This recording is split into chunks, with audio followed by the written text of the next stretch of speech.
It plays like New World, like in the sense of like you can block with your shield and dodge, and Yeah. you can do all that in it. So that's what I was saying. It's like, okay, from a game feel, it feels like New World. So why How far in did you get? like level 5? I got like 2.5 hours in. Okay. That's what I said. Like, I'm sure someone who probably plays it would yell at me saying I didn't even give it a shot, but at the same time, what do you want me to do? Get to impress us quick. Yeah, I'm a millennial. You need to get my attention within the first hour. That's like people who always tell me Schitt's Creek is a funny show, and I'm like, I watched like 3 episodes. And I didn't think it was funny. And they're like, oh no, you got to get through the first season. Like, I don't have that time. If I have to get through the first season to think a show's good, it's not a good show.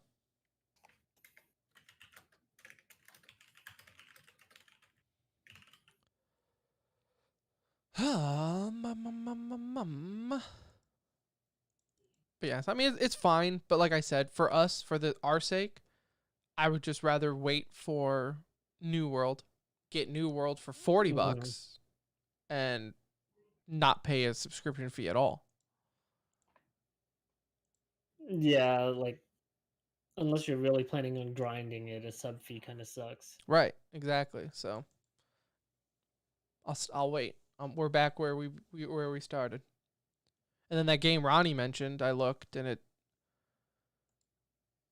they say it's fun, but they don't have server region locks. So it's like you'll randomly just get in rooms with like people from China and Japan and Europe, and it's just like I wonder if we're always on a US server, because then it would just suck for them, not for you. right.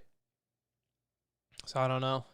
I guess Ronnie would be the person to ask since he's actually playing it, but yeah, I told him to let me know how it is. I said I haven't got it yet. yep. All right. Yeah, because like I mean, realistically, we're September, right? So we're like a month and a half away from games. I don't want to spend. I mean, we have so much, and like you said, with the Game Pass and stuff, surely we can download games to distract us for a month. Look, if you spent $20 on that, that could have given you 2 months of Game Pass, and you could have played whatever you wanted. Right. I mean, hell, even Fallout 76 is on Game Pass at least with the newest expansion. So even if you did want to try like something new that was online, you have Fallout 76 on Game Pass. All right, you ready? Yeah.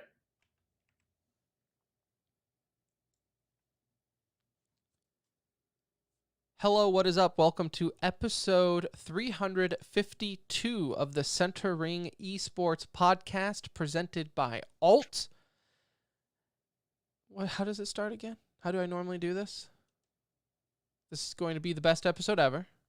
I just had a brain fart live on. I'm a companionship pain, feeling your pain, Anuj, and I just had a brain fart. Date time. Nope, that's for the normal best start. Episode ever. This is the best episode ever because we are starting off so strong.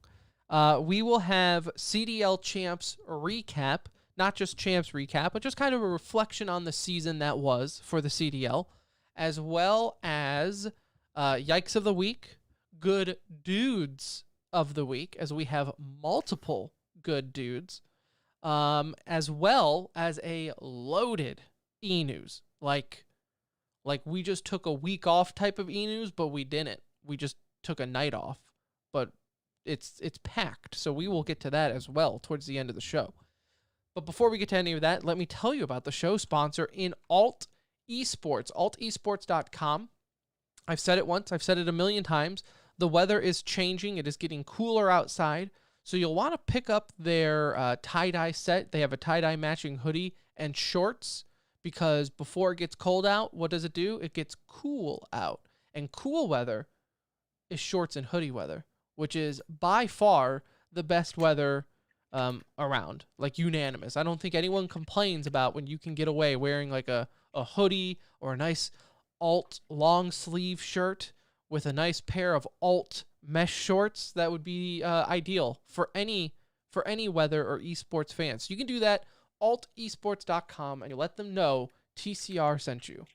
This is Chris Blair, and you're listening to the Center Ring. Okay, so let's start.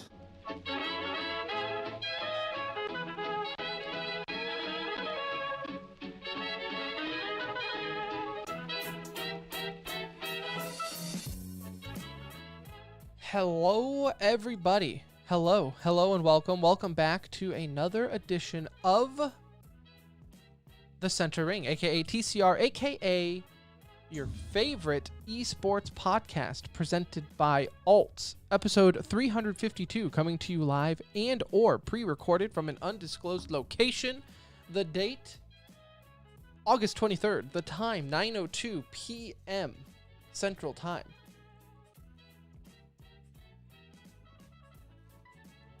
Go ahead and follow us on Twitter at The Center Ring. Our Discord and Patreon links are in the description of said Twitter, so click on those if you want. Join the conversation in Discord. Big group of... I know we don't talk about League of Legends a whole lot on the show, folks, but don't let that confuse you. Our Discord is very bumping with League of Legends talk, so if you're yearning for some League talk with the TCR crew, get into our Discord, because that's where it's at.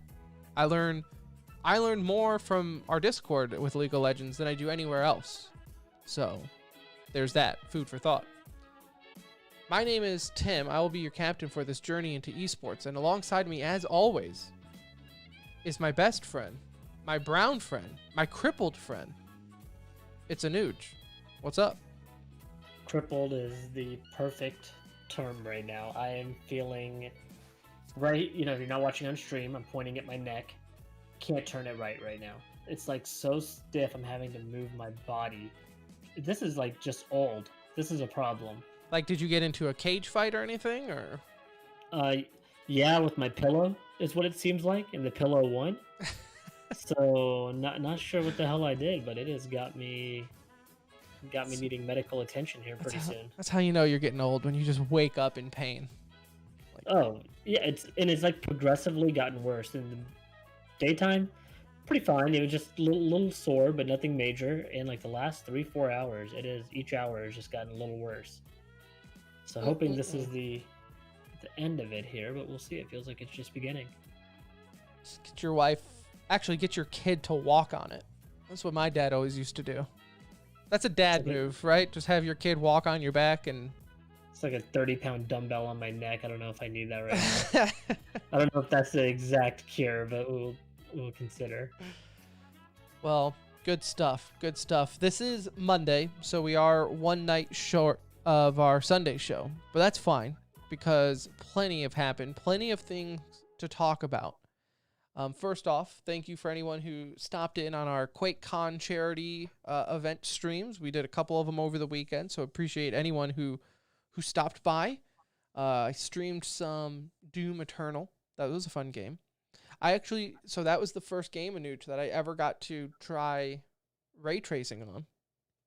Oh, how was it? It's okay. I mean, it's not like...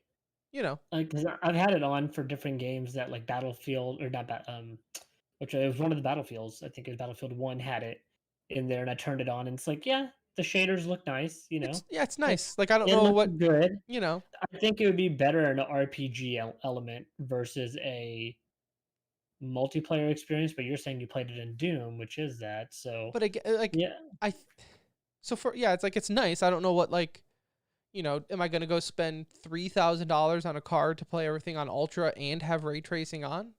No. It was cool. Maybe in like a VR setting or something, it would blow my nuts off. But again, like Doom was so fast. The only time I even noticed it is when I stopped to like shoot in front of a mirror. And I was like, oh. It's like, that looks good right there. That's kind of cool. Maybe not the best game to test it on. No, but I could also probably turn it off and like visually while playing never know the difference, Yeah. I guess to each their own. All like real-time shadows and stuff. That is hard to notice in a game that you're jumping around and stomping constantly on shooting demons' massive heads. guns. And yeah. So who knows? It's new. Whatever. Some people were acting like it was just this mind-blowing experience, which it's cool. Like, but that's like, you could go on stream and watch my real reaction to it, and it was probably like, oh, okay, that's neat. Like, I don't know what you want me to do with this, but okay, cool. And then I think I turned it off like immediately, because I was like, all right, well, That's not worth whatever my CPU is doing for it. However many frames I'm losing, I don't think it's Right. worth it right now. Not worth it at the moment. At It least is while it does eat your frames quite a bit. Yeah, at least especially while streaming. I'm like, I don't need it. Don't need that in my life. But other than that, played some Quake Champions. Still an awesome game. Still very underrated in my opinion. Every year I go back and QuakeCon always gives me the itch to play Champions. And I still enjoy it. But the Battle Pass, you want to know? I'll tweet this out after the show. The shittiest Battle Pass you've ever seen, Anuj. In terms of like skins or just Oh what my you God. get in general? Just throughout the whole thing. There's like one good skin throughout the entire thing. But to imagine playing Quake Champions enough to get to the final level of your Battle Pass, and then you get, I mean, it looks like a default gun. It looks... Is it worse than Apex Legends Battle Pass? Yes. Oh, it is. Okay. 100%. I feel like Apex's Battle Pass Apex is bad. pretty trash too. Yeah, Apex is pretty bad when it comes to their Battle Pass Like rewards. the last gun is good on Apex, but everything up Right. to that last gun is complete trash. Yeah, Apex Legends is like, how would you like 30 voice lines? Because that's what you're going to get. How would you like 30 voice lines and only one of them is for a player you play as? Would you like to add some banners you'll never use again? Yeah, that's Apex Battle Pass. But no, Quake Champions, that Battle Pass needs some work. Like, there's a reason they don't get people to go back and play it because of the Battle Pass. Like, Bethesda is perfectly happy with their 500 player count average when it's not QuakeCon weekend. I mean, that's like the one thing where you can be fully creative with too, you know? Like, Yeah. it feels like it'd be easy to make, hey, our game's not amazing, but look, we got a sick battle pass. You can get some cool looking skins on your guns or whatever, you know, like that. That's an area I feel like it's you're almost just like selling they yourself know, short if you don't do it right. like, because they know the stats. It's like they probably know literally only 2 people ever get to the end of the battle pass anyways. So they're like, don't overthink this, guys. Just put something in there because it's bad. It's bad. There's 500 players, 3 people buy the battle pass, 1 makes it to the end. Yeah. And then we played some Counter-Strike over the weekend. So if you were watching on Saturday night, apologies to all 60 viewers that we had. Apparently you could not see like half of the first map. So, which was Maybe a shame. even more. It was quite a bit. Because we like aced every single round. We were like trading off crazy 360 no scopes, but you couldn't see any of it. So those were the rounds that we won. We unfortunately lost the ones that y'all could see. Yeah, only the ones you saw is the ones that we lost. Because apparently streaming Counter-Strike is the world's, like, the Da Vinci Code of streaming, is trying to figure out how to stream Counter-Strike. And then you throw in Facet's anti-cheat involved. I don't know. There's a reason no one streams Counter-Strike anymore, because it makes it almost impossible to do it and still have the will to live by the time you get it to work. And take into account you're also playing on an ultra wide, so it's like a whole nother added aspect that makes it challenging. Yeah, like I constantly have to alt tab to see if it's working because I don't have dual monitors at this point in my life because I went with an ultra wide. No regrets though. I love my ultra wide. Like you can't get me away from it now. Could always use another monitor, but ultra wide is still worth it. And little tidbit here, Anuj, you owe me $7 because Face It Premium sucks, and you lied to me. My experience solo was great. We had an awesome 5-man. Everybody was like, you know, you needed a gun. You didn't even have to ask. It was that good. Like the person knew, oh, he needs a buy, and would throw them the gun. And like it was good comms, flashing for each other. We lost. I mean, it was a close game. It was like 16-12. Moments where we lost a lot of rounds. No frustration. Just work through your problems, you know, get it resolved, switch things up, and then you and me go into a game. And dear Lord, like I don't understand what it is with you and me queuing together. Doesn't matter if it's Valorant, doesn't matter if it's Counter-Strike. We have a pretty rough track record of having an enjoyable experience with randoms. And I know what all of our listeners are thinking. Well, Tim, it's because you're toxic. I'm really not anymore. Toxic Tim is a thing of the past. Toxic Tim comes out once the toxicity is already underway. Toxic Tim is not leading the charge into the toxicity. It's still there. Don't let him lie to you. It's not gone. I'm a new me. it comes out as a reaction to the toxicity that's been thrown out at that point.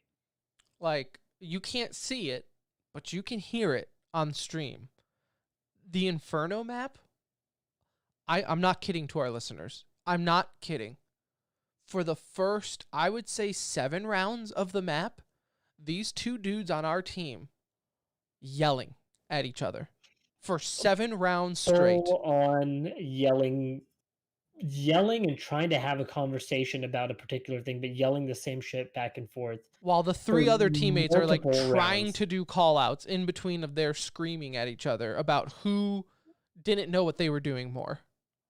It's one of those awkward situations where you're trying to do call outs to make it feel normal, and hopefully people like get back on track and like, okay, they're playing, like, let's go. No, they did not even hear us. I almost felt like we were muted to them, and Yeah. they just had a full on shouting match with each other. It's been a while since I've been in a room like that, but it was unreal. So my 2 games in Face It, I am 2 for 2 on Face It Premium of teammates leaving early.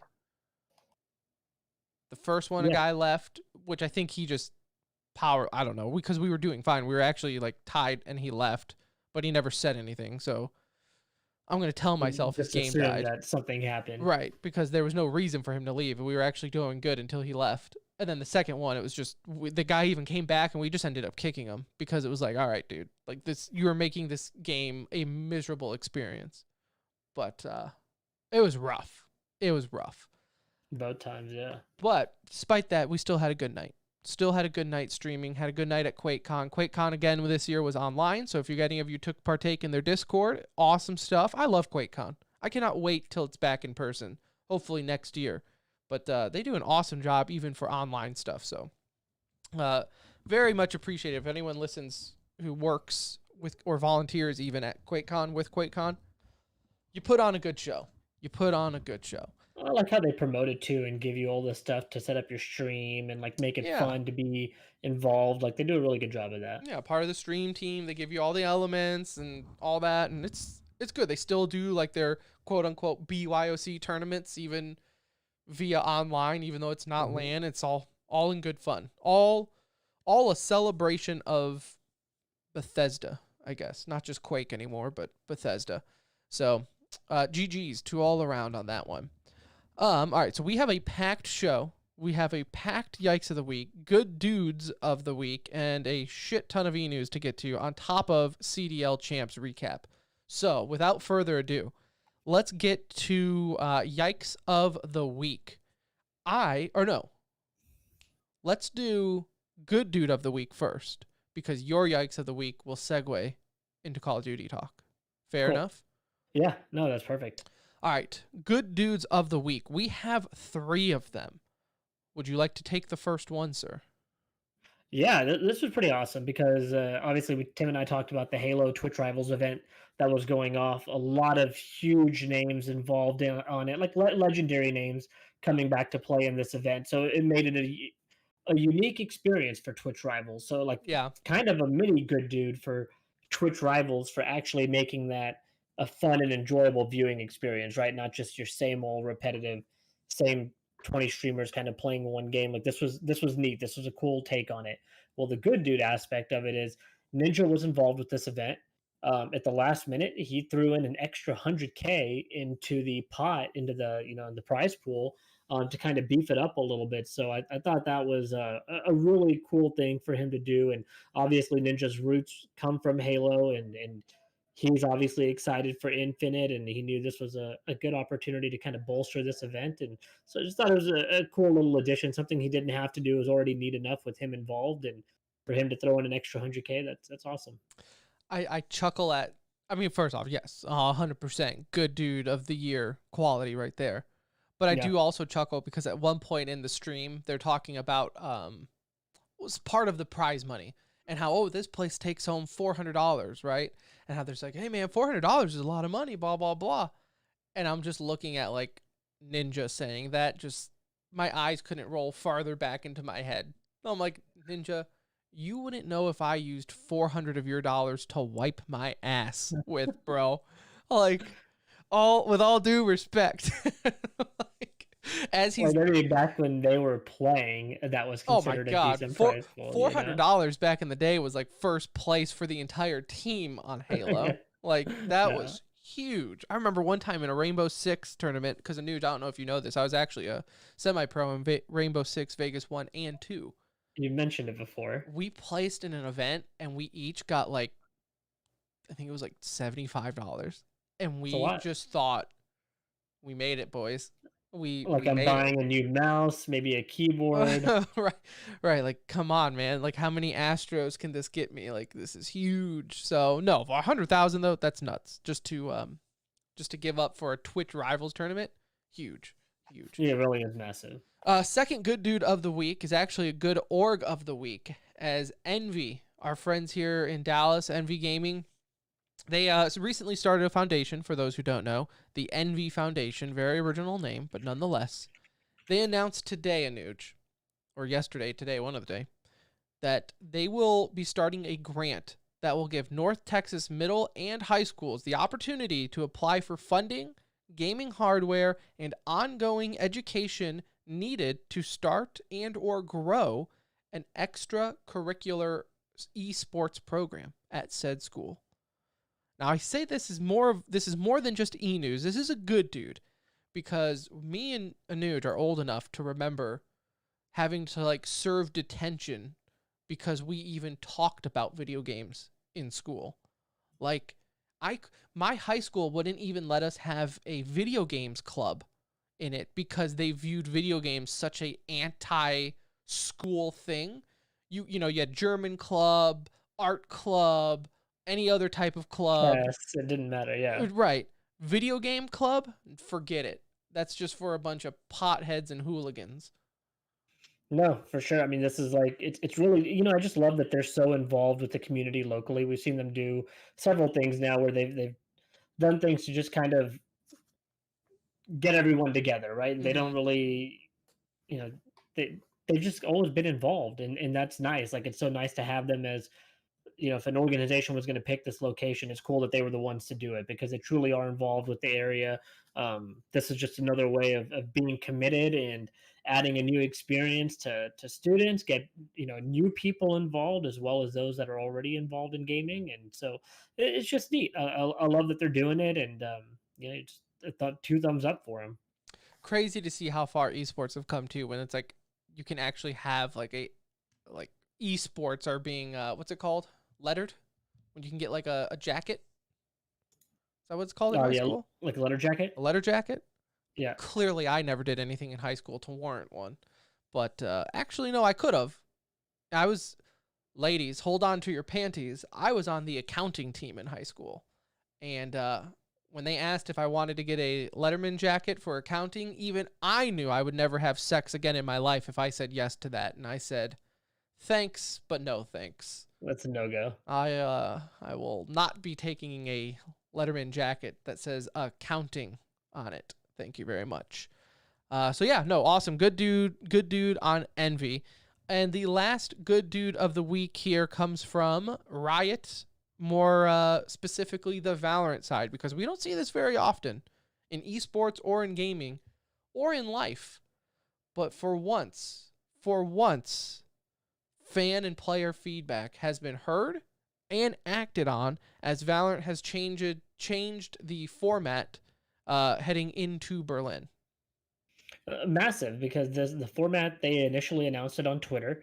It got a lot of negative reception, and just to kind of give you an idea, it was essentially a 4-team, 4 brackets, and the number 1 team from each bracket advanced into a then double elimination final 4, essentially. And that was the format that they originally had it with. Well, that got a lot of negative reception because one team advancing from each group kind of feels wrong, in the sense, if it's going off of seeding, like whoever Sentinels has in their group, those other 3 teams, at least 2 of them feel like they have No shot. probably no shot. Even though they're at this stage, there's still going to be a pretty significant gap between the best and worst teams here. And so they pivoted. They listened to the community feedback. So instead of one team advancing from each group, the last game that was originally going to be the final 2 teams playing in each group are now part of the playoff bracket. So it'll be an 8-team single elimination bracket to determine the champion rather than a 4-team double elimination bracket.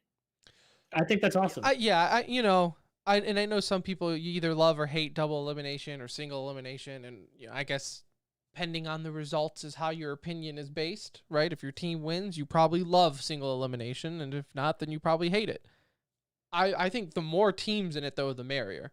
Like that's what we even discussed that last time with the qualifying, how it's like, dude, the more teams you can get into this event, the more fans you can get excited for, the more orgs are getting involved.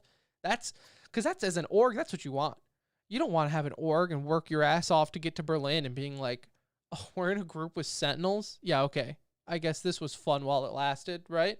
So now you can at least get second place and have a chance. So good dudes to Valorant for actually taking that, hearing it, and not even just like, oh, we'll fix this next time around. Like, no, they're like they acted so quick. That's Right. the impressive part, is just how they turned around for one of their biggest events that they've hosted up until this point outside of Iceland, and they changed the whole event up, like just changed the whole formatting up Yep. just Yeah. a couple weeks prior. So that just doesn't happen often. And Tim and I have been doing this a long time.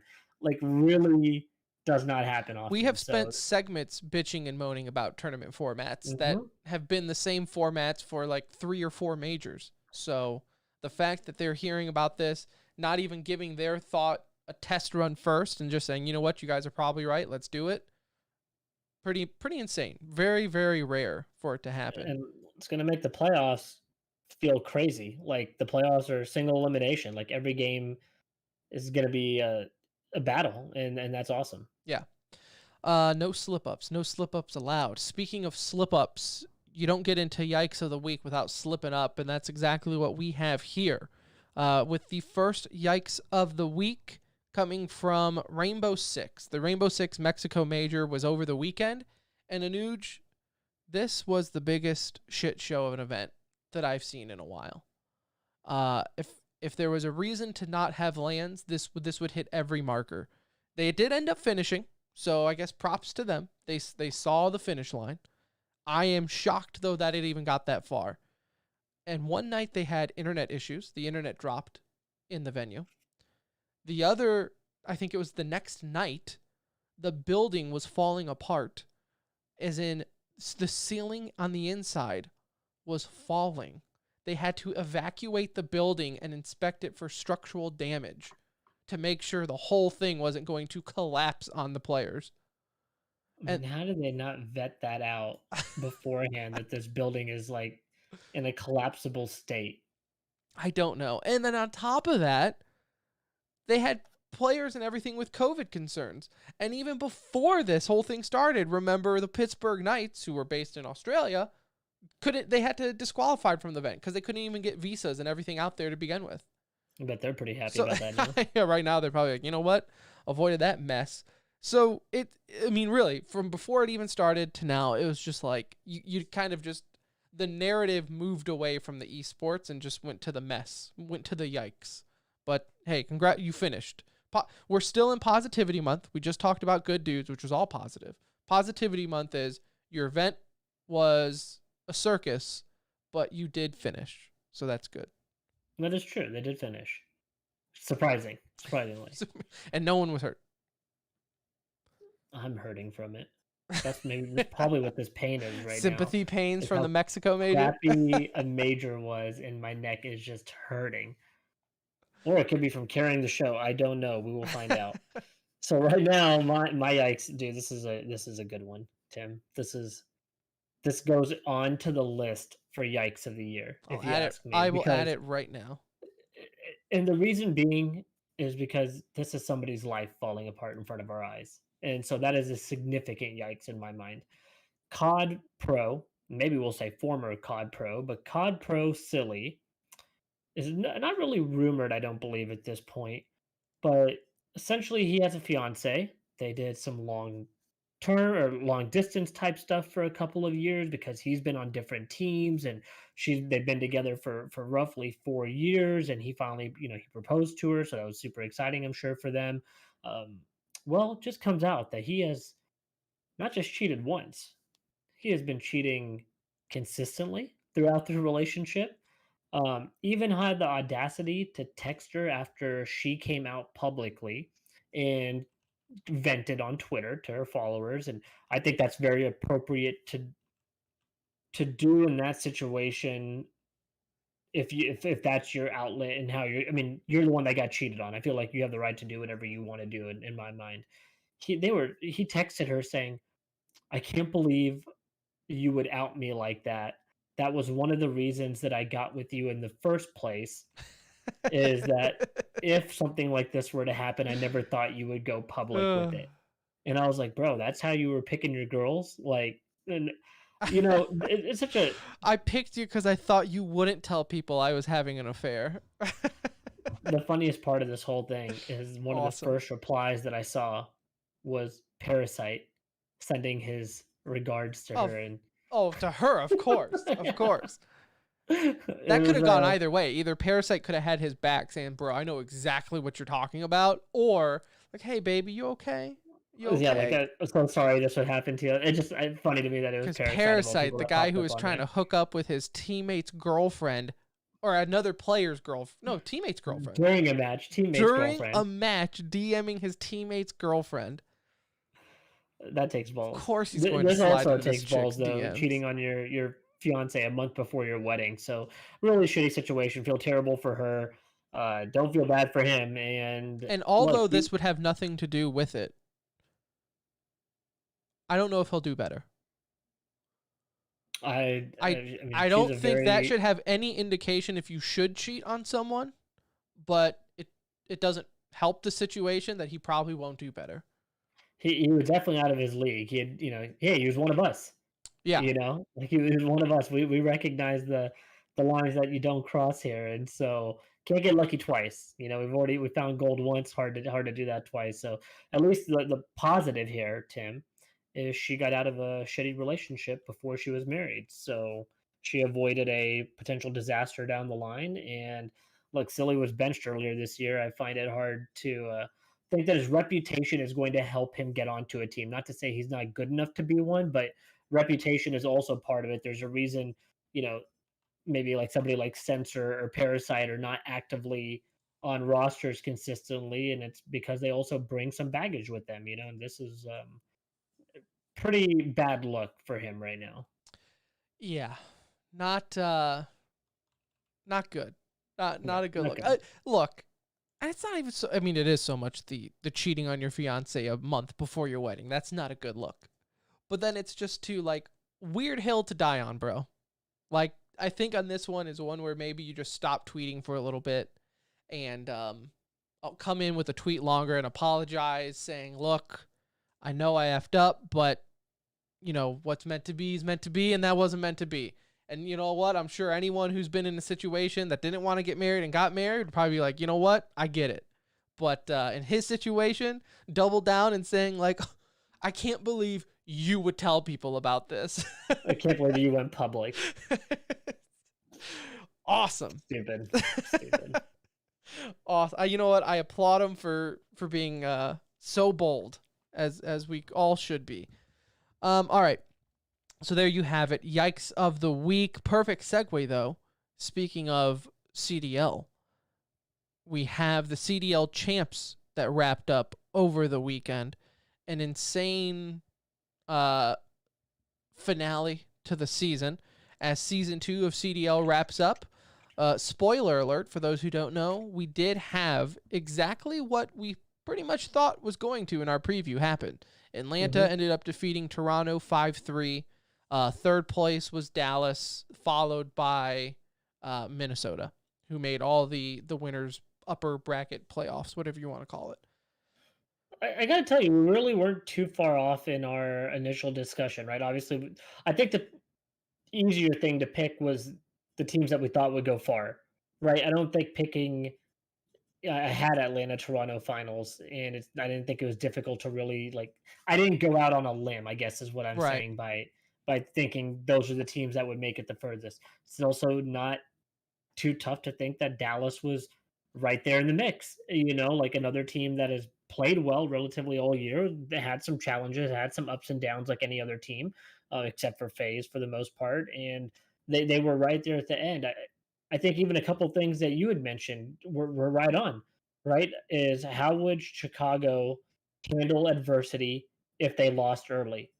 And we saw the answer to that. It wasn't great. They had a lot of struggles.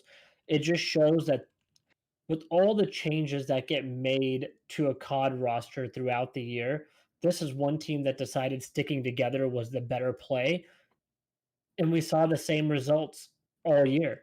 It didn't change from the first major up until champs. This was a team that was consistently kind of middle of the pack, and they came up against Toronto and losers and second round losers, and it fell short. They just couldn't get over the hump. And I think you do see some major changes. Uh, we don't know if Scump's coming back, right, in terms of retirement. If he wants to play, he'll play and he'll have a spot on that team. But Envoy and Formal both, really struggled at different times throughout this event. And um, I know they want Envoy to be kind of the poster boy and kind of the next up and coming, but he did not have a good year in 4v4, and it's never going back to 5v5. So you either roll the dice again and mix up some other players, but this was a tough loss for Chicago because Scump played so well. He had such a good event, and for them to fall short that quickly has got to be pretty devastating. Yeah, I almost wonder too, because I know we even discussed it in our preview, right? Talking about how some of these veterans, start having the conversation of, okay, how much longer are we going to see, Scump or Clayster and things like that? I almost wonder with Vanguard going back to World War II, is the mix up of the era going to be enough for them to be like, you know what, let's give this another shot? Because I know for a lot of times these guys, with Call of Duty, it goes from like jetpacks to boots on the ground, and we've had that conversation countless of times, saying, "Oh, we're going back to jetpacks. Oh, we're going back to boots on the ground." And no, this is a little bit more futuristic. Well, I assume with Vanguard, we're not going to have any of that, right? It's going to be true boots on the ground. None of this, even modern futuristic aspect to it. So we'll see. Maybe that will help. I want to say slow down the game as much as you can slow down a Call of It Duty. might put snipers back in play and Right. things like that, which we haven't seen kind of. We didn't see it really at all this year. There was no sniper play this year whatsoever, and No, so no, it would none. be interesting to see how that kind of changes. For Optic, that might be a good thing, right? Because then you could put Dashy back on the sniper where he's kind of excelled, and I thought he kind of came up short a little bit this year too. So, yeah, I mean, you don't know what's going to happen, but we potentially saw the end of two veterans happen at the same time, right? Again, we just mentioned Scump, you mentioned Clayster. Clayster in New York fell short in round two as well, losing to Minnesota. Um, it kind of just played out to me like the regular season. Mm-hmm. It really felt like the regular season was such a great body of work that this wasn't hard to predict, right? Like Do you New feel York like coming out. that's because I thought the same exact thing? When I was watching it, I was like, you know what? This is either great that we're getting truly the best teams in the end, or terrible for storylines because I mean, you could have almost predicted everything that we talked about, right? We debated in the preview, oh, Florida, LA, who's going to be worse? And it ended up being both, right? And we said in the preview that we didn't think either one of them were going to make it, regardless of which one stands a better chance. So, it went exactly as I think everyone thought of from the normal season. And I can't tell if I like that or if I would have rather have had at least one Cinderella story. Yeah, I think I like the way it played out. I really do. I think we had. I mean, as rough as the game of Call of Duty can be at times, these players make it fun to watch.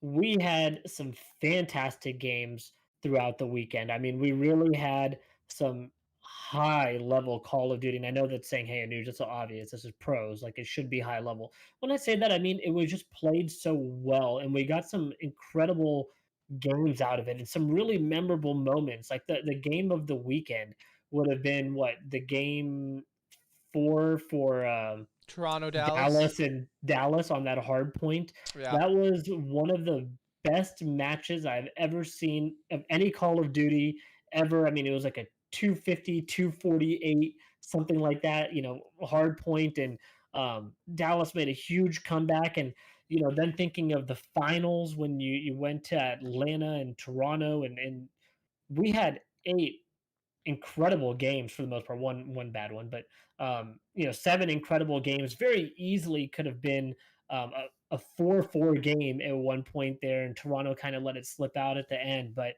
Yeah, because even like with I, that finals, that first search and destroy between Atlanta and Toronto, Atlanta was up, 3 rounds? And it looked like they were going to run away with that first S&D. And Toronto ended up bringing it back. And it's like if they could have just taken away that one map early on, it would have been one-on-one early. in that game, they had that. Did you see that defusal that Yes. ended with less than 0.1 on the clock that Toronto could have taken that round and potentially flipped that, where they take the lead at that point.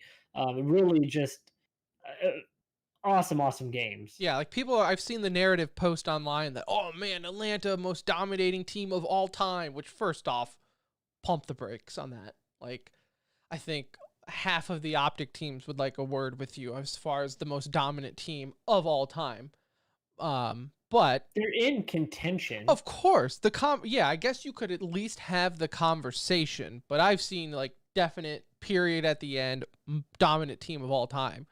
And like, yes, they did win the finals, but I don't think people realize like you said, fractions of a second were difference from winning or losing a map here. Like it could have, I was almost, and I would have, like I was in fear for Simp to get MVP yet again and come up short and lose in the champs again. I didn't think it was going to happen. Like I said, my money was on Atlanta from the very beginning of champs weekend, but still the thought crept into the back of my mind. What if Toronto comes away with this? Yeah, I'm sure it did for them too, in the sense of Toronto was playing really well. I mean, Toronto, they're just so good. And I think Atlanta had some tough matchups with them throughout the year that I'm sure it was, in the back of their mind, they knew it wasn't going to be easy. But for them, they 3-0'd New York on their way to the finals. They 3-0'd Dallas on the way to their finals. And they still didn't let the finals go to, a final map. Right. Like they still closed it out early. And so I think it was still a really impressive run that they had, especially the 3-0 against Dallas, right? Like Dallas has played them decent, still had trouble against them, but that's also got to be a mental hurdle facing a team that you lost to in the finals last year for a chance to go to the finals this year. And they 3-0'd them. They made that look easy. And Dallas, I thought, was playing really well after coming off of a win against Toronto that they had to play almost flawless in that best of 5 to take it. And so for me, Atlanta is right there in the conversation because you go back and look at the number of champs that individuals have won. It's a very small list at 2. A very, very small list at 2. And some of the biggest names in Call of Duty history are not on that list of 2 rings. And there's even fewer at 3, and when you start to think about what this team has the ability to do, that's where the talk of greatest of all time comes in play. Because I don't see them breaking up anytime soon. No way. And looking at that squad, even if they have one player that they swap in and out occasionally, they're deadly enough to be in contention for the next handful of years at the very least, right? Well, because you have to also remember, for a lot of the guys on Atlanta, this is E United 2.0, right? Yeah. Who won the last CWL. So for them, this is why, like for them, this was not only a reunion, but this solidifies the fact that it's works. So they won't make a change at all. I think we can play the what if game, right? I Have you seen I What got If? a what if for you because I know this is not where this was supposed to go. But what if, Tim, they win next year? Undoubtedly the greatest team of all time, right? Yeah, for sure. I would say then yes, yeah, all time you could definitely make the argument that this squad is the best, especially because the first season was 5 man, right? So I don't even know if you like how much weight you put into a 5 man roster and comparing it to the 4 man era and things like that. I don't know how much you would put a weight on it if at all, if it mattered. But no, yeah, because albeit that they didn't win last year, they were still heavy favorites for every event all They year were the long. best team last year up until that final Like matchup. Dallas winning was an upset. Like, For sure. don't get it twisted. Dallas winning Yeah. last year was an upset. Atlanta winning this year was expected. I think going into next year, there has been no team, because again, this year Toronto was a surprise, right? So A surprise to a certain extent, right? the Like yes, consistency they was a were surprise. still a surprise, I think, up until like they're the second best team. I don't think it was a surprise that they were going to be one of the probably better teams going into the year, but a top 5 team, not a top 2 team. Right, consistent Yeah, at top. for sure. So a surprise in that regards. Because remember last year it was always like Chicago, Dallas, Atlanta. Chicago gets the hype every year, Right. regardless of who's on that roster. It does Right. not matter. So I could see like for next year though, Atlanta's still going to be the favorite. Now you have the what ifs of with the roster shuffle, which we've already seen kick off with the awesome timing from Seattle dropping their entire roster in the middle of Champs weekend, making it like hopefully like just flying underneath the radar. Like no one will know. I saw on the subreddit where someone was like, "Man, I can't wait for roster shuffle to start," and I was like, "What are you talking about?" Like we already had an entire roster dropped Like, before the trophy was lifted. Literally 4 free agents and 1 team with no one on the roster is sitting there available. And in fact, they had the audacity after they booted their coach to ask him for references on who they should pick up in his spot. He mentioned that on stream. So After literally after they let him go, they asked him like, "Hey, so who would be a good replacement for you?" He's like, they didn't end up choosing who he told them. I don't even know what I would answer to that, to be honest with you. I think I could tell you can kiss my ass. How about that for a replacement? Yeah, so Seattle is teamless. We have the what ifs would have happened if Hook would have worked out in Dallas and or at LA Thieves, right? Obviously personality and everything aside, he's still, from what I would think is a top talent playing wise. It's just, can you get in between the ears figured out with him? So yeah, it's just going to be so interesting to see what happens with the league going into next year. Are they going to add more teams? Probably not, although speculation is kind of coming up around that. And Cloud9, I know its tweet didn't help that rumor mill for them, but if they Cloud9 add on enters. teams, obviously that And that would make can- sense because you got to think with everything going on in Blizzard, with the whole sexual assault thing, that's going to be a fat discount to get into this league. They have 2 sponsors. That was weird. Watching Champs and only having like 2 sponsors the entire event. Mhm. Like I figured TCR probably could have thrown $100 at them and they would have let us sponsor a segment. They seemed It pretty would look bad for us though. So. they seemed pretty desperate for sponsors. So you have that discount, and Cloud9 is part of Overwatch League, right? So you have kind of the Activision Blizzard discount. So I don't know. It's a long shot, but I could see him maybe. I think it adding makes total sense for them to find a way to let some people in and continue to grow the league. With all the other negativity, you still have a great. I don't want to say the game is not it. It's just you have the right group of people playing the game. right. Like the professionals are foundation very is good. there. It doesn't matter what game it is; they're going to make it look good. Right. And so I think if they could add some teams, and there's a lot of names that deserve to be in here. There's a lot of names that are going to be on the inside now that will be on the outside in just a few months. That'll probably surprise you, like we saw with Wuskin and these guys last year. Like never got a chance this whole year after basically being an MVP candidate last year. So yeah, there's going to be a mix-up. Seattle's already started that off, and I'm excited for it. I'm just more curious to see what the league decides to do, is if they can bring on a team or two, and at least two, I guess. And um, if Cloud9 was in it, that would be something. That would be fun. Yeah, that would be a lot of fun to have some representation from my fanboys, Cloud9. So there you have it. I mean, overall, I would say the league has been great. For having fans, I know this was a hot topic on social media as well. I'll just say this. Historically, and this is not a knock on CDL, this is not me trying to act funny and kick a hornet's nest here. This is me, esports professional Tim, talking. Out of all of the esports events we have been to, historically, I would rate Call of Duty events and their fans at the bottom of the list. Well, they kind of proved that this weekend.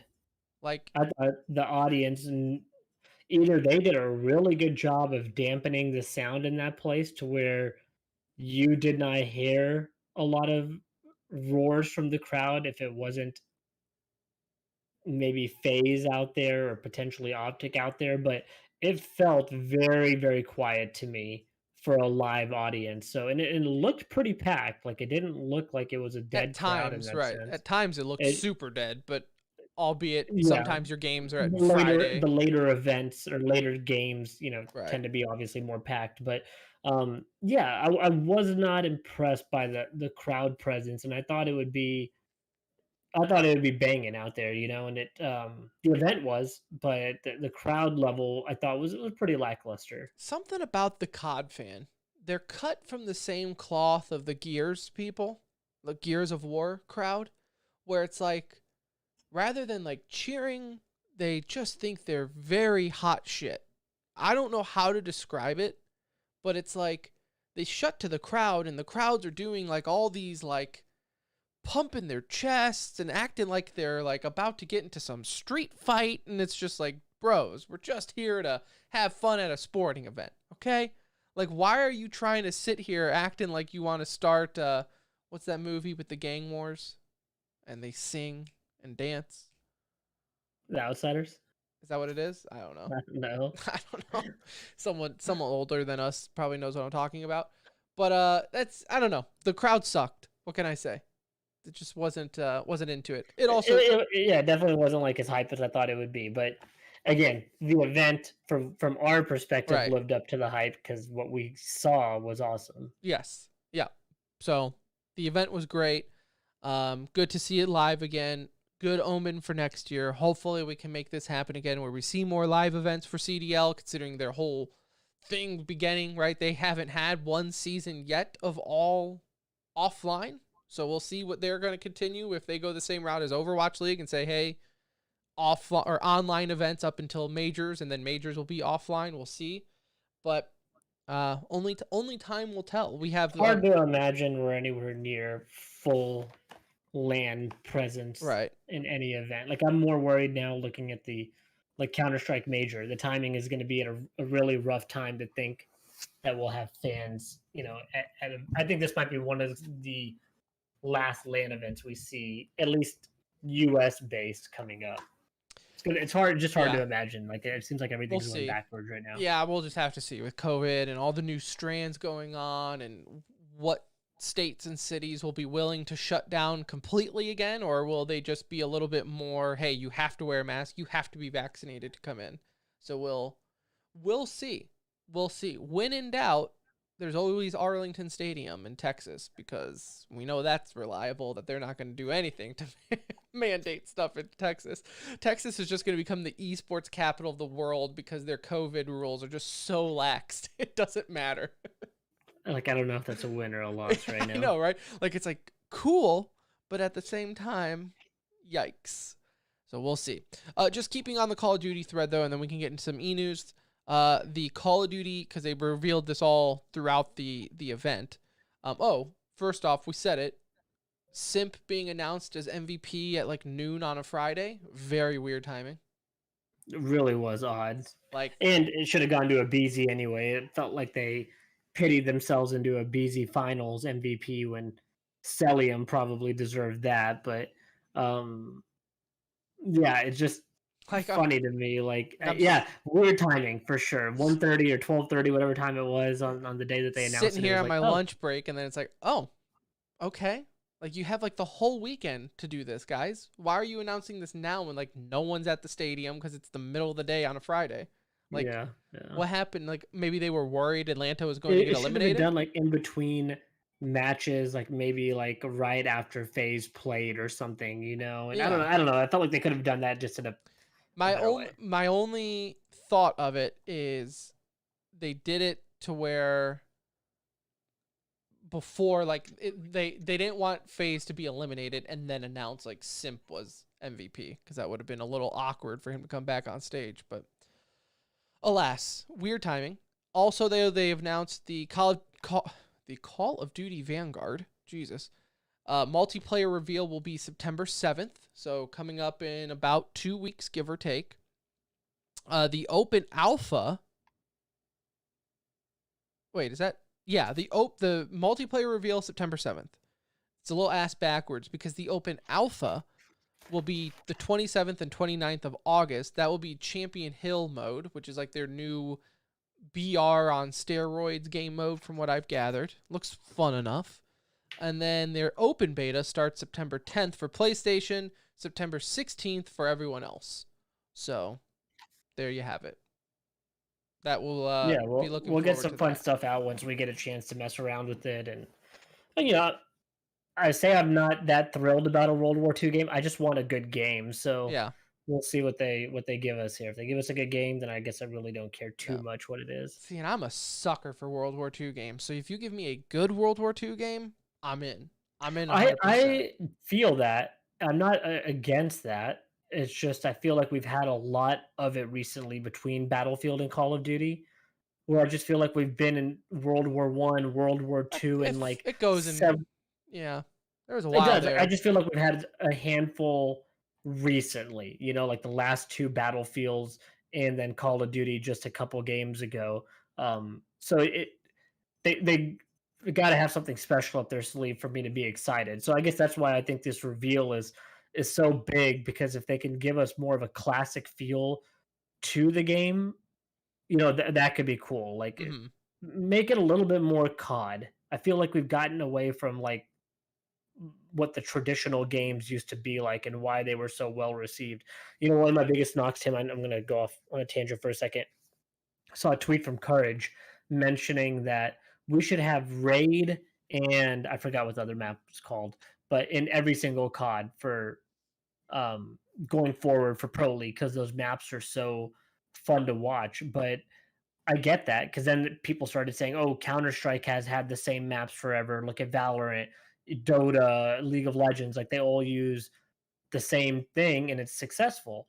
But I think that's the unique thing of COD is you get a new game every year with Mm-hmm. new maps and something everybody has to learn. And I think if you have the same maps, that also ruins like a part of roster mania, because it's not like you have to worry so much about what the new game is. It's just who's good at like this meta of Right. maps that we have. So I kind of think Call of Duty is just meant to be different every year, and I'm not always in agreement with it, but it's just the way it's just Right. the way it is. I It don't feels mind wrong like if it was like the same maps every year. I don't mind some of the classic somewhat coming back, but I agree because Call of Duty has such a short shelf life every single year.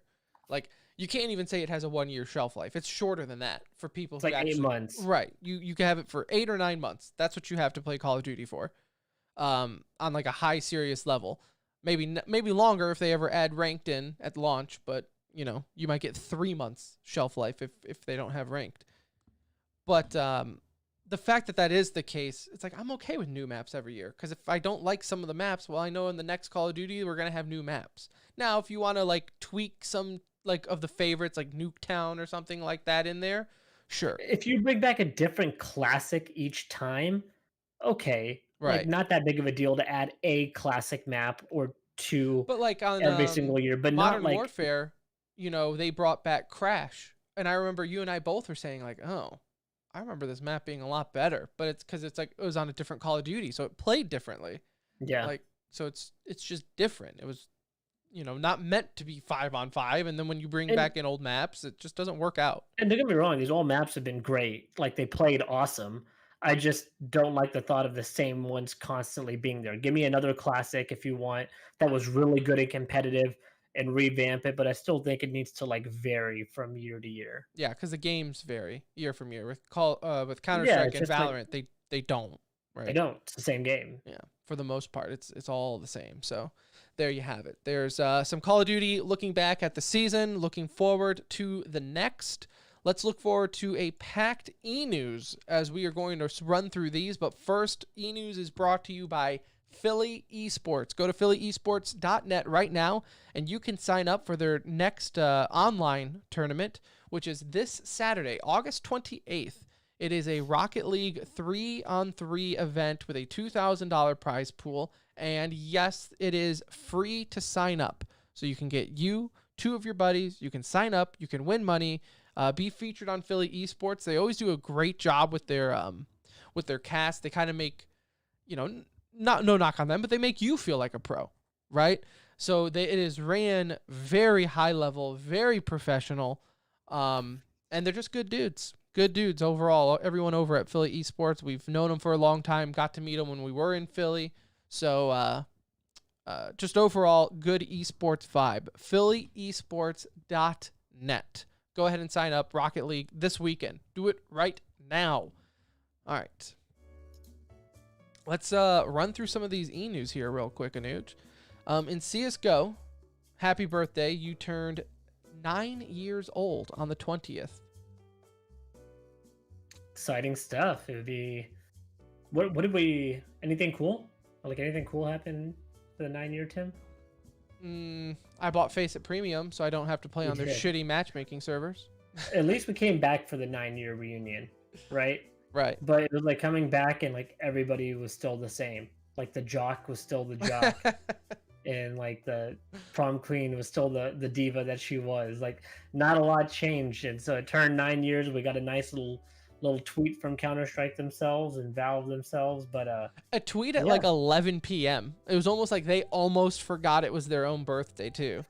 Like I got trolled hard. Somebody put out a tweet with a fake account, all the CS:GO stuff written on it to make it look real. Twitter notified me that this tweet had been let out, so I thought it was real, and they announced like Cubble was back in the map pool. I text Tim immediately saying, "We're gaming tonight." And then I realized about 5 seconds later that I had just gotten trolled. You knew you were getting trolled when it was CS actually announcing content update. So that was your first mistake. It was. I should have learned by now.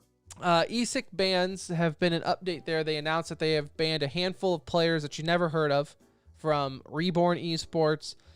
Some of them being banned for 100 and such days. Some of them being banned for up to 5 years. We'll go more. The 5 years was that audio recording that we all heard. Yeah. The people talking about cheating and all that. And, not cheating, but match fixing. Yeah. So the people off that audio call got the 5 years, and then other people that were slightly involved got like 111 days or something like that. But yeah, just little tidbit of information. We all knew they were getting banned. We wanted to know about the other names, so we'll come back to this when they do their next release, which I think is just in a few weeks. Yeah, give me big names. That's what I want.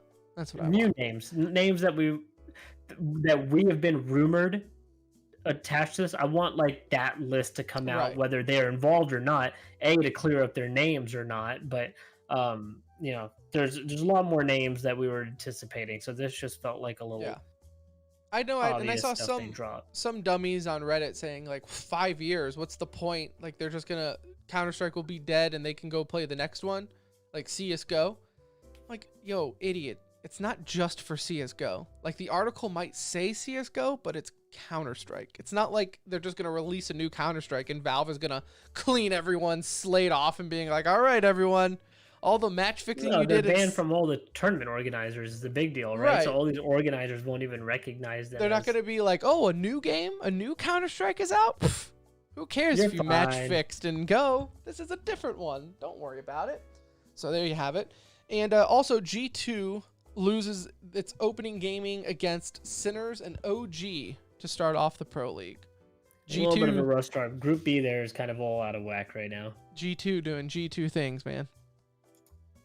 It's once they get into like the top 3 of the world, it's like they realize it and then they just decide, no. We're like we feel more comfortable in top 7. Here's Group B at the moment. The bottom 3, VP, G2, Complexity. The top 3, OG, Forza, and Sinners. Something seems off there. We need to investigate this for match fixing. 100%. 100%. In Valorant news, Potter has moved into a coaching role with EG, and they have picked up Bustia to fill in their roster for now. He's temporary at the moment. And the current head coach went to assistant coach, I believe. Yeah, so first off, and I've said this before, I love this move for Evil Geniuses. I think Potter is an okay player, but a genius brain. So when it comes to her knowledge of the game and knowledge of esports and ways to break it down, we've seen it on the analyst desk, second to none. Like, she is really good at it. She was their IGL, I believe. I don't know if she was full-time IGLing, but she did IGL for EG for a little bit. And I said it before, I didn't like... Look, if I have a team, I don't need my IGL, first off, being a low tier 2 player at best, skill-wise, and you're IGLing, which we've always been told is difficult, and you're also still worried about working analyst desks for events. Like, it's just too much for me. So I think the coaching role is just the natural fit for her. She doesn't have to worry about playing and doing practice and, you know, keeping her skills on point while also going to work other events on some weekends to be an analyst and things like that. She can focus on one thing and pretty much kill 2 birds with one stone. I love the move. Yeah, I like the move as well. I think it's a good move, and I think she'll fit in well in the coaching role. Liquid, we had obviously all the teams finished up qualifying for Berlin.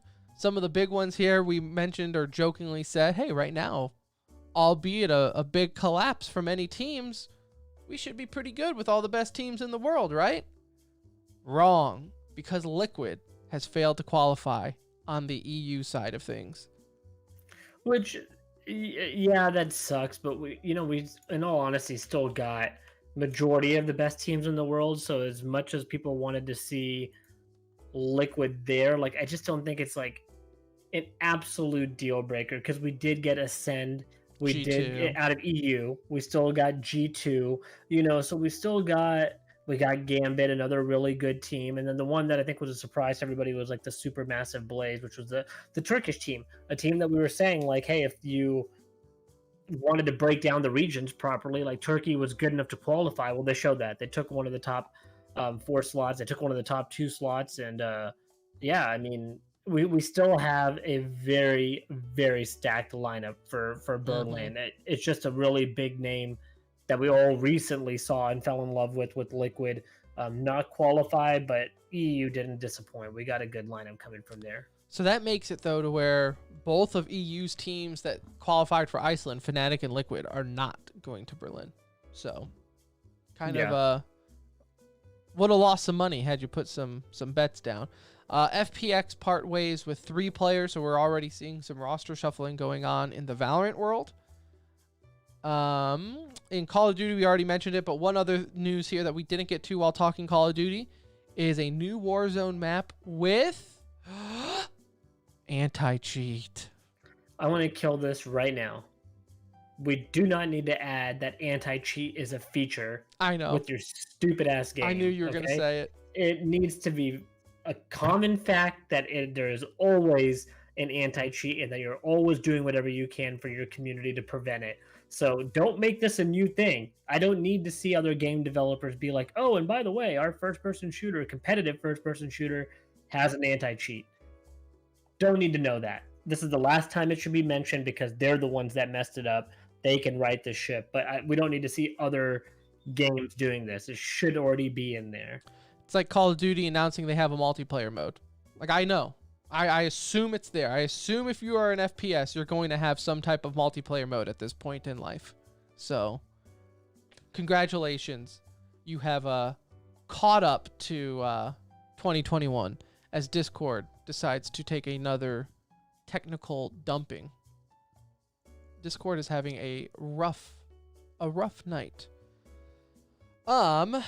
As we wait for Anuj to join the show again, we have that and other FPS news. Discord, yeah, I see your face. Discord did its little thing again. Did you just get back in before me? Yeah. Okay. Yeah. I was making sure it's both of us again. No, You it's went both. down It's to- just I think it's all of Discord. Like I think Discord servers are It's a good time to do it on the longest Enews of the year. So I know, let's right? Let's We're run just through this. getting to the finish line here. Real quick here. In FPS news, we talked about the Mexico Major for Rainbow Six. Team 1 ended up defeating Team Empire 3-2 in the finals there. Halo Infinite will launch with no co-op, so it will have a campaign, but it won't have a co-op, and it won't launch with Forge at launch. So for those who are unaware, Forge is like their custom game mode where you can make maps on it. You can make not just multiplayer, like crazy ass It's the maps. most replayable aspect of Yeah, Halo. I mean, look it up. People have made professional maps on Forge, and it's crazy what they allow the you to do. grimace I made was slightly for my neck, slightly for my 1-year-old that's screaming next door because he's teething right now. I don't know if you can hear that. And the third grimace was for the fact that we aren't getting co-op in Forge at launch, because that is not a deal breaker by all means. Okay, I'm not taking it that far. This is not the end of the world, but for a game that was delayed a year, this is rather disappointing, I must say. I mean, I guess yeah. Okay, 100% agree. I would have enjoyed, in a selfish way, to go through co-op campaign with you or Right. one of my friends. Especially That would have 'cause been you're the not way like I a wanted Halo- to experience Halo as a new player to Mhm. Halo. I look at myself as a new player. I've played it, but not religiously. Right. So to me, this feels like a new experience. I would have liked to be able to like co-op stream that with you and go through that playthrough the first time together. We might have to wait a few months, and maybe that's the way to do it, because I don't know if I want to play through a campaign twice necessarily unless it's that good, but slightly disappointed with the news. Yeah. I would. When you throw in a delay, it is kind of like how I asked this A again. 1-year delay Like, is a long time. How far? Like, because they announced the delay weeks before it was supposed to be released. Like how? What were they planning on giving us at that time if none of this stuff is ready even now? The startup screen, you can edit your settings but can't play the game. Like We have what were skins, we you just don't have doing? game modes for you yet. now the good news is in the same developer update, they did say they got a lot of information from the tech test. So at least they are getting information from the delay and all that, but still. In QuakeCon Quake Champions, your champion was Venger. So he ended up winning the QuakeCon Quake Champions. In MOBA news, per sources, League of Legends Worlds 2021 will be moving from China into an unannounced city so far in Europe after it's been reported that Riot is having issues securing visas for their employees. I kind of hope it does, just from the selfish side of I want to watch some of it, and anytime the games are held in China, it's too difficult with time zones to watch live. Right. And I'm not a replay kind of guy when it comes to MOBAs. Like, I'm not going to go back and watch League of Legends. I need to watch it live to be part of the excitement. I just don't love it that way. So in a selfish way, I would like for it to be in Europe also. Especially when it was in China last year. Like, I know it wasn't like crowds, but you still had it. Like, you can't double dip. There, you shouldn't get it twice. It was like Right. 3 a.m. in the morning too for us Like to wake this up and year, watch. they were making it like a make good. Like, yo, we know COVID kind of ruined it for you, so here it is again. But it's like, come on, you can't double dip. That's not right. Though I might be waking up early if it is in China, because Cloud9 ended up qualifying after defeating TSM, so C9 is back in Worlds. And in a grudge match for Reckless, Fnatic ended up defeating G2, qualifying for Worlds, as G2 failed to qualify for Worlds. So a lot of storylines there. Double whammy for G2 with, Reckless and Perks both making it to Worlds, and they're sitting out. Yeah, you're right. I didn't even think about it.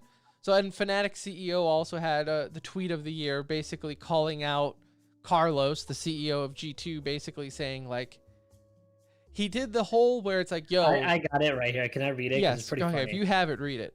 Okay, his first tweet. Hey, Carlos R, you'll see no memes from Fnatic today because your team is amazing and you are amazing. You're the best CEO in EU esports that I have to compete with. GG man, we'll see you in 2022. Moments later. Okay, when I say moments, they both have a 15-hour ago tag on them. So, So within minutes. within the hour this was tweeted.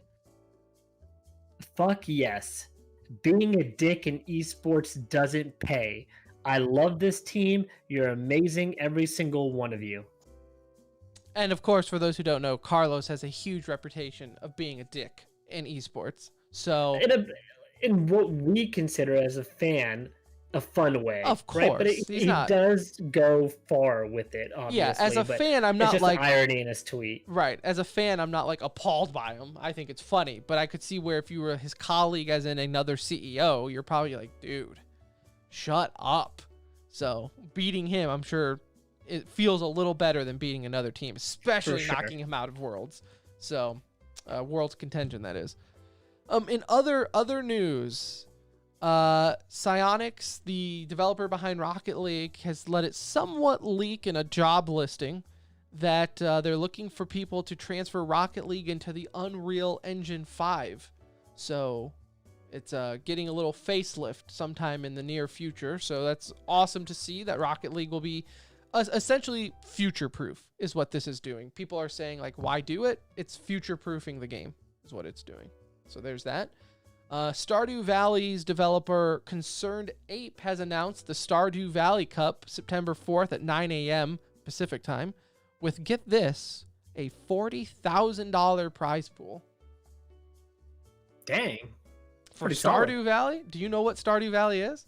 I mean, to me, it looks like that Animal Yeah, it's Crossing essentially kinda what it game. is. It's an Animal Crossing type game. I own it. I got it when it first came out.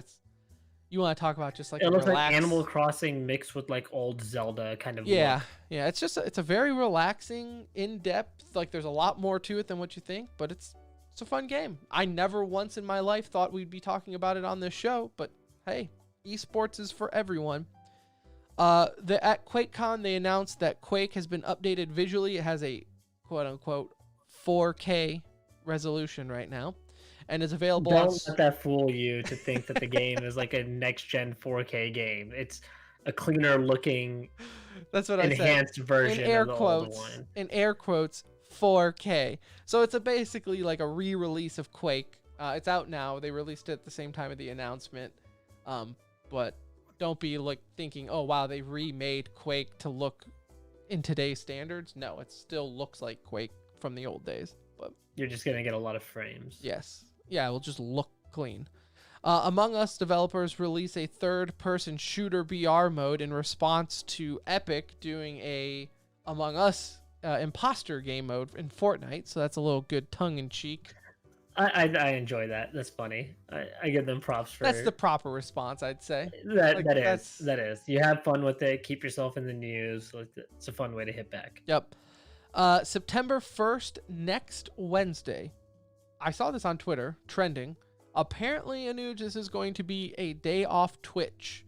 So streamers are apparently not going to stream next Wednesday, September 1st, in a way to stick it to the man and protest Twitch on how they treat smaller content creators.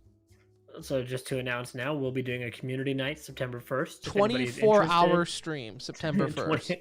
20 As there will be no one else streaming, we are going to do a 24-hour stream. We are going live. It's the second September 1st comes around.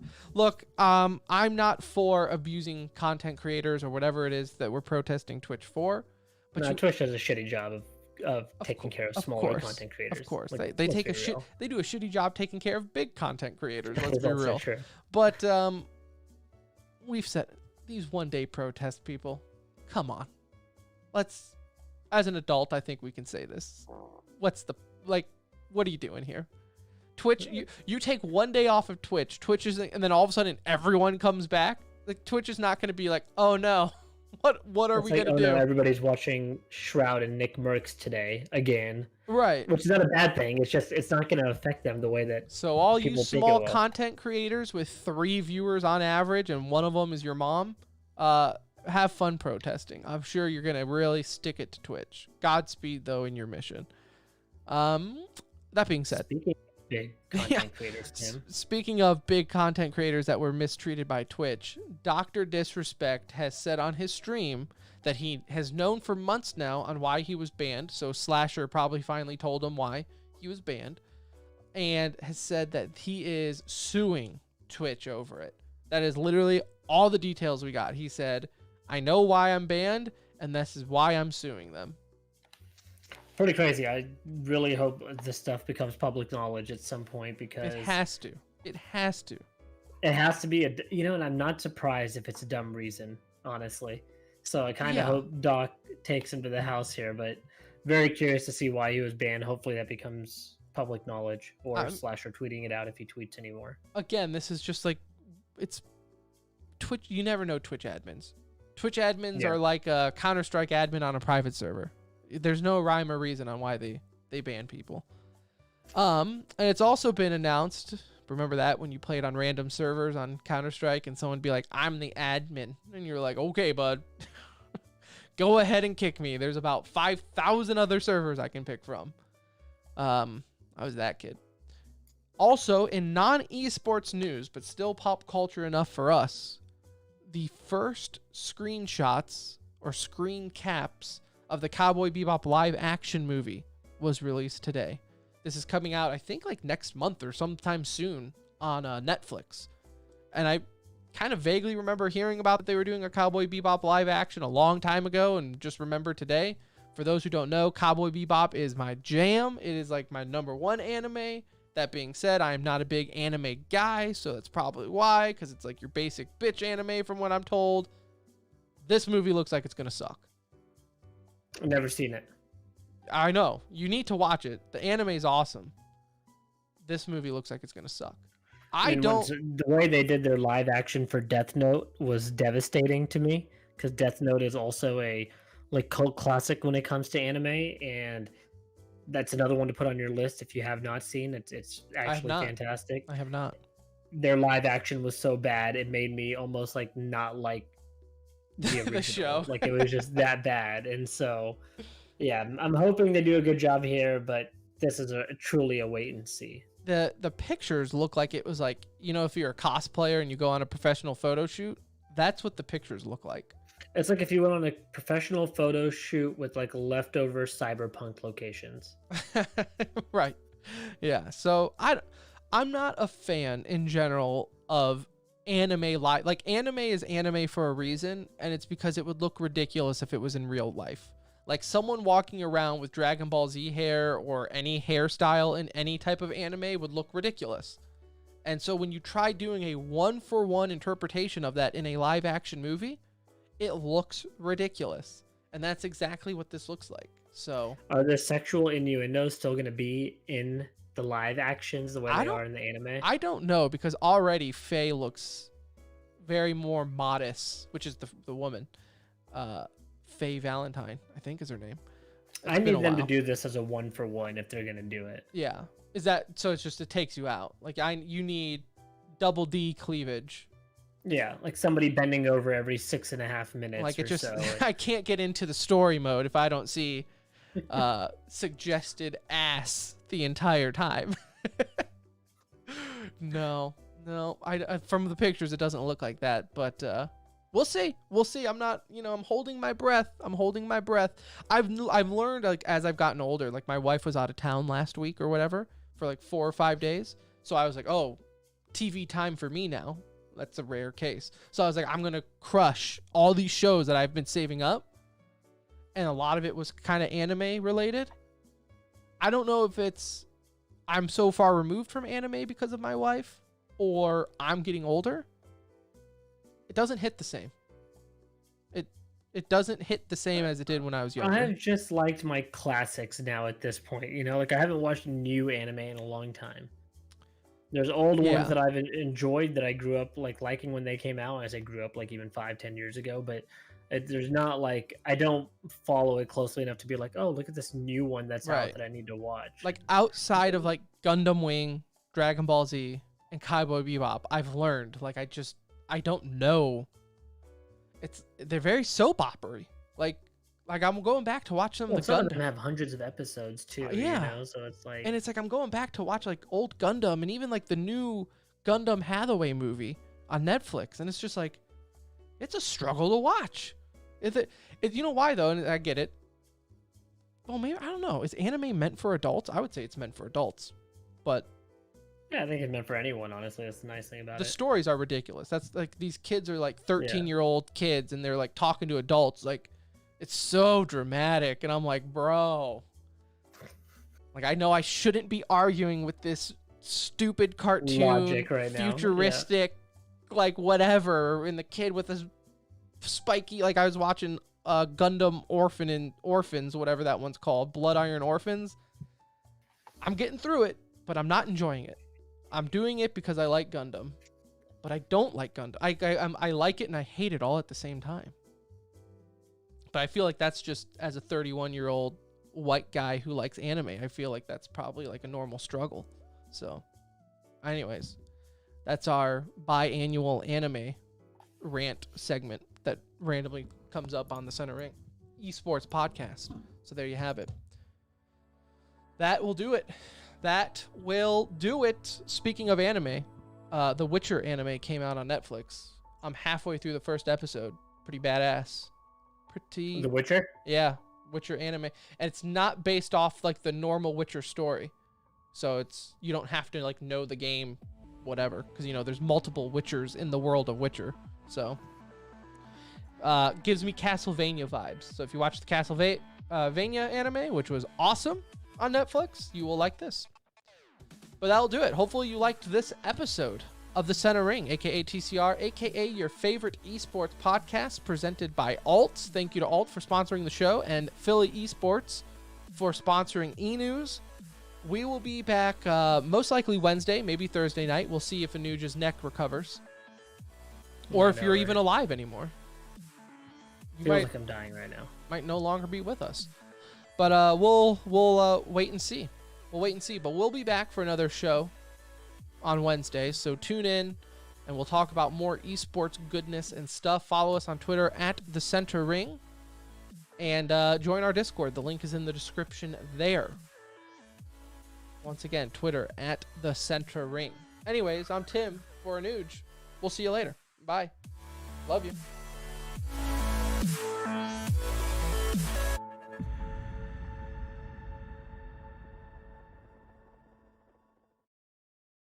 All right. I'm in an awkward amount of pain, so I'm getting off right now. I'm All gonna right. kill the I'll catch you stream. tomorrow. All right, man. All right. Later, bud. Later. All right, everyone in chat, love your face. Talk to you later. Talk to you in Discord. Wolf, thank you for stopping by. And I agree. The dub, the English dub for Cowboy Bebop, I think that's one of the reasons why, like with the show, with the movie, like hearing Spike sound different is just not going to jive with me. Like, to me, that is Spike, and that's how Spike should sound like, and it's just going to be weird hearing him not sound like that. But that's just how, that's the way she goes. That is the way she goes. But all right, man. I'll talk to you in Discord. Later.